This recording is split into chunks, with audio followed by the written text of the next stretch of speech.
Hello, I'm Terry Schwarz. I'm the director of Kent State University's Cleveland Urban Design Collaborative. We're the outreach division for the College of Architecture and Environmental Design for Kent State University. Kent is located in Kent, Ohio. We're the satellite facility about an hour north of Kent in downtown Cleveland. Our operation is primarily a nonprofit consulting practice. We work with communities throughout the 12-county region on a variety of urban design and planning projects. And we also conduct research in addition to being the home of Kent State's graduate programs in architecture, urban design, and landscape architecture. So with that introduction, I'm going to switch to showing you a few slides related to these questions of infrastructure in cities that are losing population.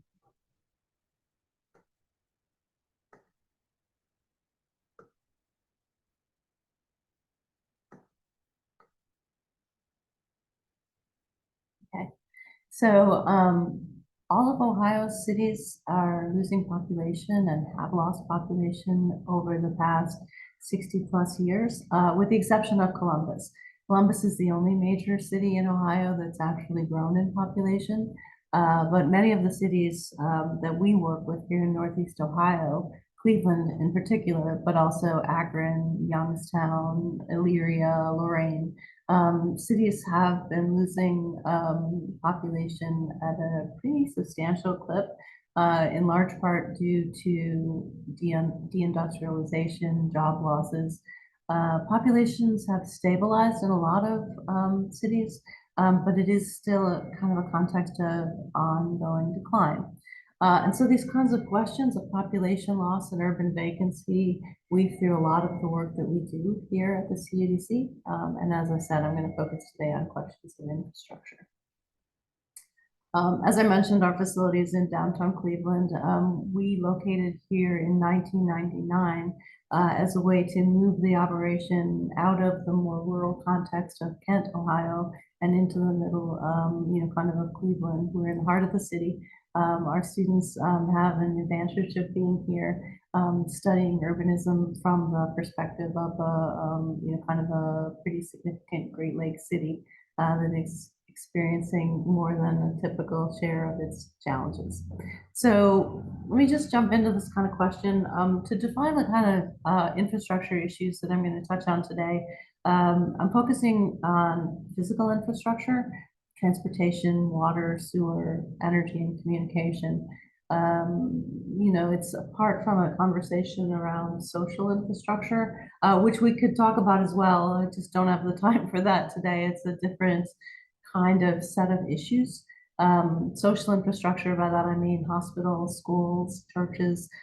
This kind of infrastructure is experiencing the same kinds of issues related to population loss, but to kind of frame it in terms of the physical realm is what we're going to do today. So in Ohio, the Ohio section of the American Society of Civil Engineers does a report card on the state's infrastructure every 2 years.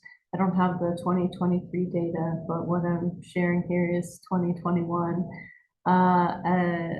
Basically, the society does an analysis of the state's bridges, roads, dams, drinking water, energy, all of the infrastructure issues that you see listed here on the screen. And overall, at least in 2021, the infrastructure networks in the state of Ohio were given a grade of a C-. Grades, just like grades in school, A's are good, F's are failing. And so we land sort of in the middle there. Part of this is a byproduct of the fact that, kind of because, as I mentioned before, so many cities are losing population, but the cities still have to maintain their infrastructure networks with fewer people and fewer resources. And so that in part, kind of points to some of the challenges that we face.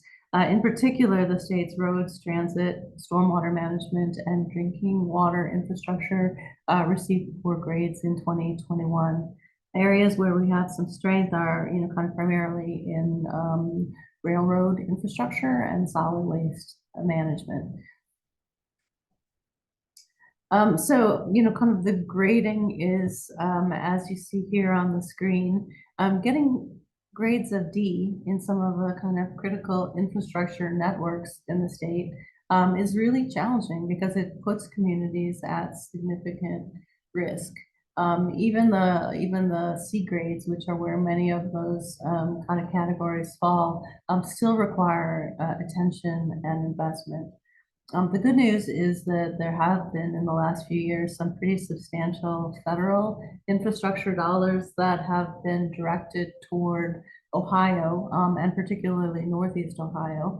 And some of those resources are being used to shore up these aging infrastructure networks. Just kind of stepping back a little bit though, I think a lot of people think about, kind of cities in the United States as being stable, well-funded. And I think that, kind of in a lot of ways, this bridge collapse in Minneapolis in 2007 was a wake-up call.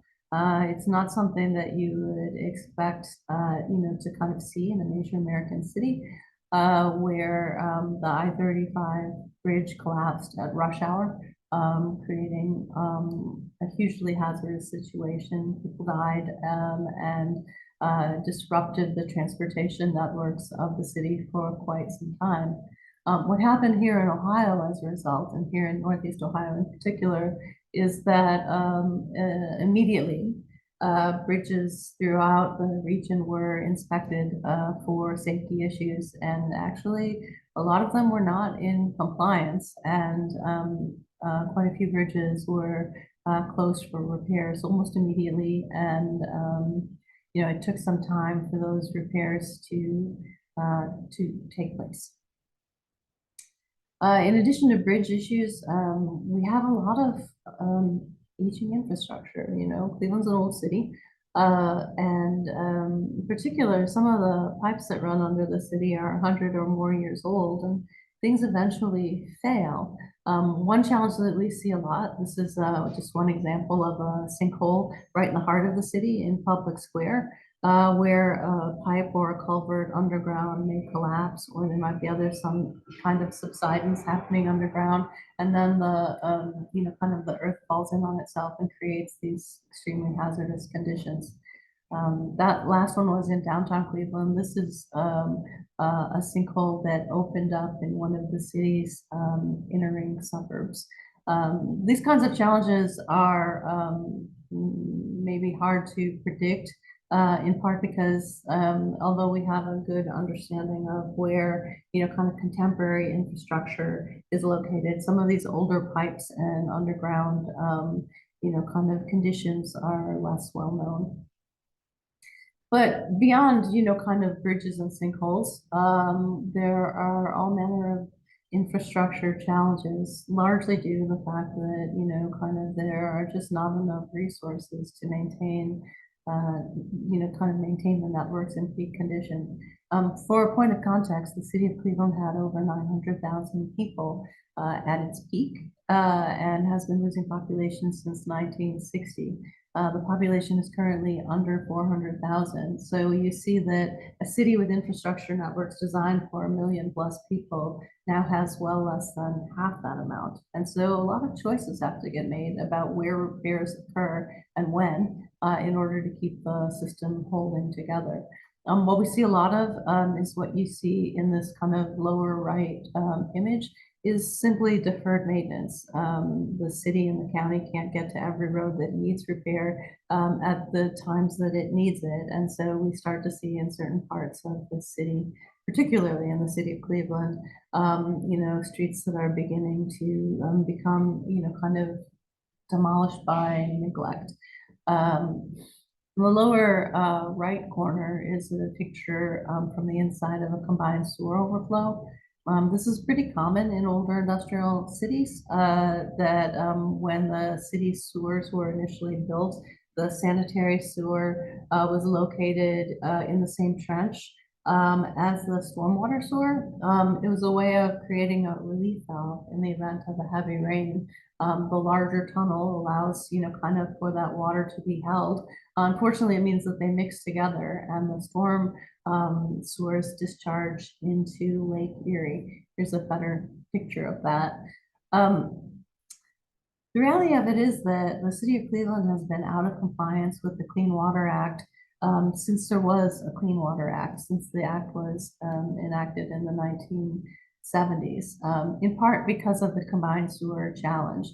Again, meaning that wastewater and stormwater get mixed together in the event of a heavy rain.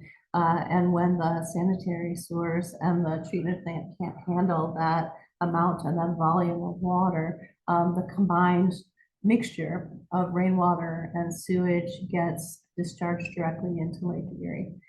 The Northeast Ohio Sewer District is currently in the midst of a 25-year, $3 billion project to reduce combined sewer overflows to a very small percentage. They can't be eliminated entirely. It's just to catch that last percentage of sewage is just prohibitively expensive. But I believe that as part of their consent decree, they're going to get to 97 or 98% capture, which means that combined sewer overflows and the discharge of untreated sewage into the Great Lakes Basin is going to be reduced dramatically. We're about halfway into that 25-year plan, and by the end, kind of the city and the region will be finally in compliance with the Clean Water Act. Now, the challenge is that for a city the size of Cleveland, with all of the infrastructure needs and other challenges that we face, $3 million is a lot of money. And it means that there are just fewer resources for other kinds of things, but it's a critically important investment to make because, of course, the health of the Great Lakes is really important, not just to our region, but to the country and the planet as a whole. So one of the things sometimes people talk about in depopulating context is that when cities are growing, it's a logical thing that you expand infrastructure networks to accommodate that growth. More people need more roads, more water capacity, more sewage, etc. So the inverse of that, when a city loses population, does that mean that a city and a region should begin to, kind of reconfigure and scale back infrastructure networks? About 10 years ago, we decided to do a little research project to explore this question, in part because we weren't able to find a lot of research, at least not in the US. There's some research that's been done in Germany and other parts of Europe that looks at reconfiguring infrastructure networks, but it's not a vast body of research. So what we decided to do was to interview local providers of public works folks. So we talked with the city of Cleveland's water department, sewer department. We talked to the local energy companies. We met with the people who were at the helm of these agencies and asked this kind of simple question: is is it necessary to begin to reconsider, reconfigure infrastructure in response to the rather substantial population that the city has faced? Important to note here that while the city of Cleveland's population has declined by more than half, at the county scale, it's about the same number of people. And by that, I mean that Cleveland used to have nearly 1 million people. Right now, Cuyahoga County is a little over 1 million people. So the overall population hasn't changed dramatically in Northeast Ohio. It's just spread out from the core city into the inner ring and the outer ring and beyond.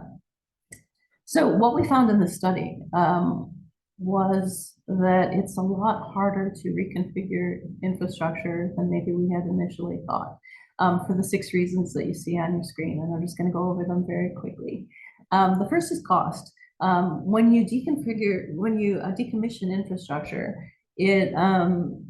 it costs money to remove infrastructure. If you just leave it in place, if you leave a road in place but cease to maintain it, it becomes a major hazard. So in order to truly decommission infrastructure, you need to spend capital dollars up front to actually remove that road or cap off that pipe or close off that bridge. And what we found in talking to public works officials is that cities in particular are really hesitant to spend capital dollars today in order to achieve a possible future savings in maintenance costs. So yeah, you could remove some roads and then there'd be fewer roads to pave and to plow.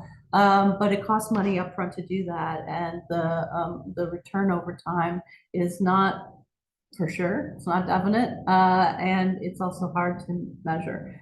And so that's one of the reasons why public works officials don't typically look at decommissioning infrastructure. Secondly is uncertainty. This is a really important kind of consideration, is that even in a city that's lost substantial population, there are often areas of growth right next to or often intertwined with areas of decline. And so it's very hard for city officials to know what the future infrastructure needs of a city and a region will be, because it's hard to predict where growth and redevelopment and reinvestment will occur. Cities are really hesitant to remove infrastructure now if it might be needed at some point in the future. If you close a road and turn the paved area, the formerly paved area, into a park, or you deed that land to adjacent private property owners, it's really hard to get that back if you find that you need it later. And so that's part of the reason why this uncertainty question factors into infrastructure investments. The third one, pretty obvious, is connectivity. If you start taking out pieces of the system, it makes it hard for the whole system to work. Sometimes people have to travel through depopulated parts of the city in order to get to other nodes of activity. So you can't just start clipping things out if you expect that traffic and sewage and water and power, kind of will flow efficiently to the whole system. Equity is an important consideration. If you start to decommission infrastructure in areas that have seen the most population loss and the most disinvestment, what you are in fact doing in most cases is adding to the burden of people who've already, kind of experienced some of the worst of it. These are sometimes the neighborhoods with the highest poverty levels, communities of color. So taking away infrastructure from places that are already experiencing disinvestment raises a lot of equity challenges. The fifth one around redundancy, as I've already mentioned, the city's infrastructure networks are old, and when something fails, it's important to be able to have, kind of backup capacity in order to manage the demand. So for instance, I mentioned earlier that after the bridge collapse in Minneapolis, quite a few bridges in Cleveland were closed to traffic. But traffic still flowed because we have more roads, more bridges than the population here, actually needs. And so it was possible to take some of the failing components offline for repairs without, kind of much detriment to the overall system and overall mobility. It plays out even more clearly in the city's water infrastructure. The city of Cleveland has 4 intakes in Lake Erie where the city's drinking water is, kind of brought into the treatment plant and then for distribution to the city. Right now, given the population, we probably don't need all 4. But when one of them comes offline for maintenance and for repairs, the other 3 can kind of pick up the capacity.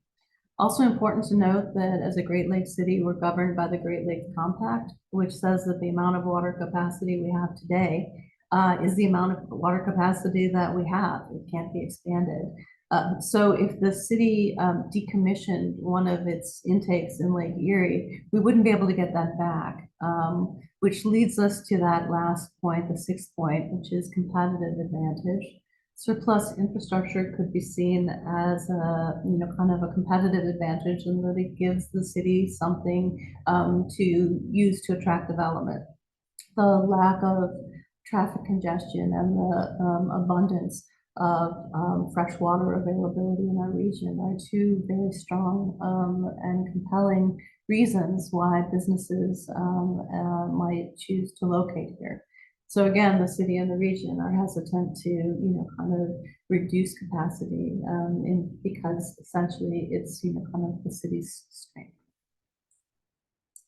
Okay, So what do we do instead, right? I mean, if it's really hard to decommission infrastructure, how does a city in a region that's been losing population begin to, kind of tackle these questions of managing the system with fewer people and less revenue to do so?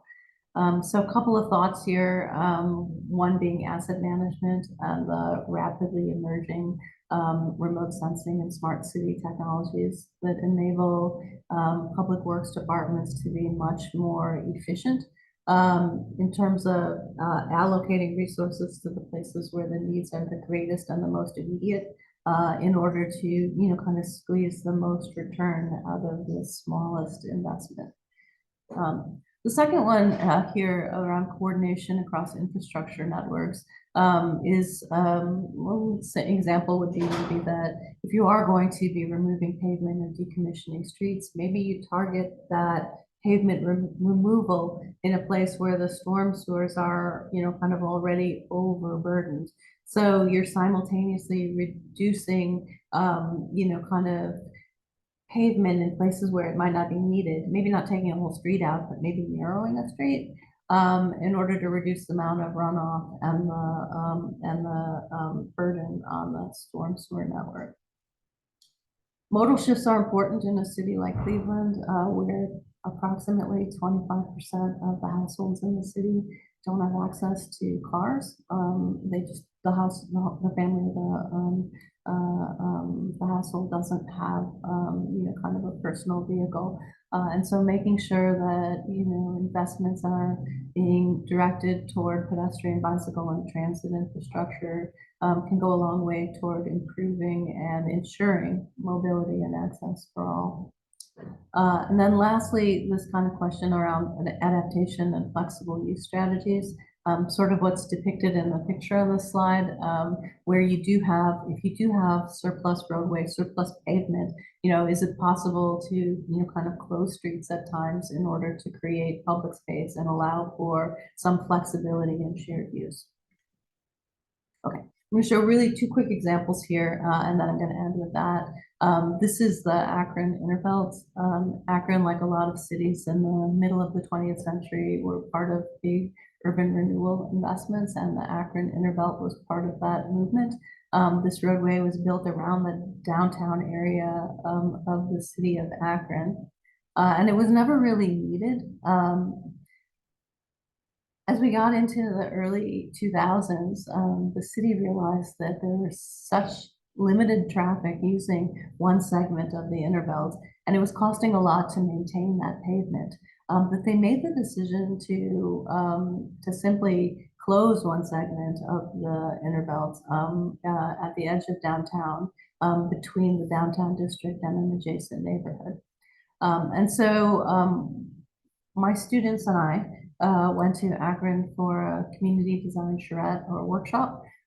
We collaborated with Lawrence Tech in Detroit and Cleveland State here in Cleveland. We brought a team of students to the city of Akron and began to explore what the removal of this segment of the Interbelt would mean to the city and how that land could be reused. So as I mentioned, the Akron Interbelt really came about in the 1950s and 1960s, but the final segment wasn't completed until 1980. And that last section, as this headline suggests, it says it goes nowhere. It goes somewhere. It goes around the downtown district.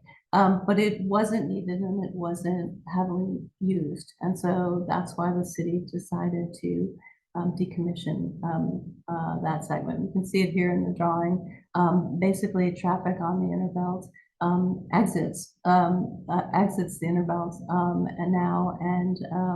and reconnects with the city's street grid. Interestingly, the city of Akron decided to close the segment of the Interbelt before they had made kind of plans and decisions about what to do with the roughly 30 acres of land that's created at the edge of downtown in a trench when the Interbelt was removed.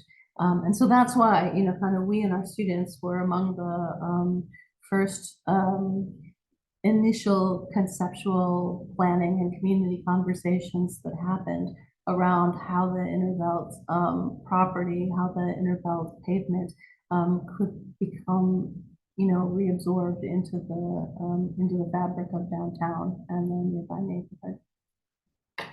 Before our students got to Akron, the city and a local artist and the Knight Foundation organized this 500-seat dinner out on the closed segment of the Inner Belt, where residents were invited to sit down and have a meal with their neighbors and stakeholders and city officials to talk about what the future of this closed roadway could be.